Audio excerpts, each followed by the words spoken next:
আমরা প্রস্তুত আছি। বাংলাদেশ সরকার এবং ফিলিস্তিনের দূতাবাস যদি আমাদের বৈধভাবে ভিসা দেয়, আমরা ইনশাআল্লাহ জিহাদের জন্য আমাদের জীবন বিলীন করে দেব ইনশাআল্লাহ।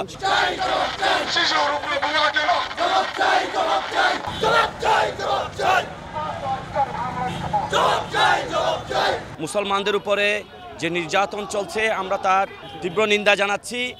আমরা ফিলিস্তিনবাসীর পাশে সমবেদনা জানাচ্ছি। আমরা বাংলাদেশে লাখো মুজাহিদ প্রস্তুত আছি।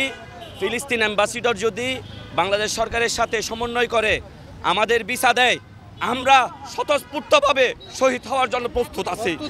আমরা ফিলিস্তিনের পাশে থাকব। আমরা বাংলাদেশে লাখো লাখো মুজাহিদরা আছে যাদের অন্তর কান্না করতেছে ফিলিস্তিনের শিশুদের জন্য। সব মশার বিরুদ্ধে সুরক্ষা দিতে এলো বসুন্ধরা এক্সট্রিম অ্যারোসল, মশার বিরুদ্ধে এক্সট্রিম সুরক্ষা। আমরা প্রস্তুত আছি। বাংলাদেশ সরকার এবং ফিলিস্তিনের দূতাবাস যদি আমাদের বৈধভাবে ভিসা দেয়, আমরা ইনশাআল্লাহ জিহাদের জন্য আমাদের জীবন বিলীন করে দেব ইনশাআল্লাহ।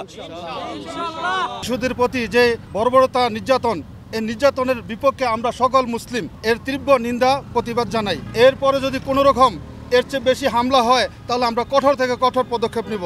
এতে আমরা বিন্দু পরিমাণ কার্পণ্য করব। আজকে আমাদের হালকা স্বল্প পরিসরে আমরা রাস্তায় প্রতিবাদ জানাইছি, মিছিল করছি।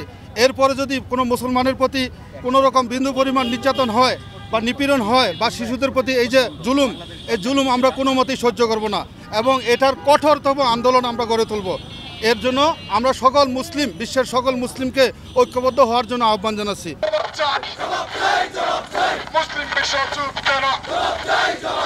আমরা মুসলিম জাতি হিসাবে একটি সভ্য সমাজ এবং সভ্য জাতি হিসাবে আমরা মুসলিম সমাজ অনেকটা অগ্রগতি এবং মুসলিম সমাজ হিসাবে আমরা চাই ফিলিস্তিনিতে কোনো প্রকার আগ্রাসীমূলক আচরণ না হোক।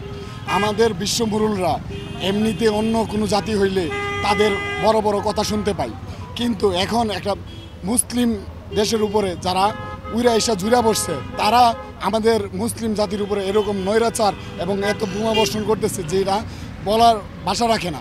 তো এই সম্পর্কে জাতিসংঘ চুপ, যুক্তরাষ্ট্র চুপ, বাকি বিশ্বের মুসলিম যারা বড় নেতারা, যাদেরকে আমরা সবসময় মনে করি তারা বিশ্বের মুরল, তারা কোনো প্রতিবাদ করতেছে না। তো আমরা মানব জাতি হিসাবে ধিক্কার জানাই এই সব নেতাকে যারা মানবতার দিক থেকে কোনোভাবে কোনো প্রকার প্রতিবাদ করতেছে না।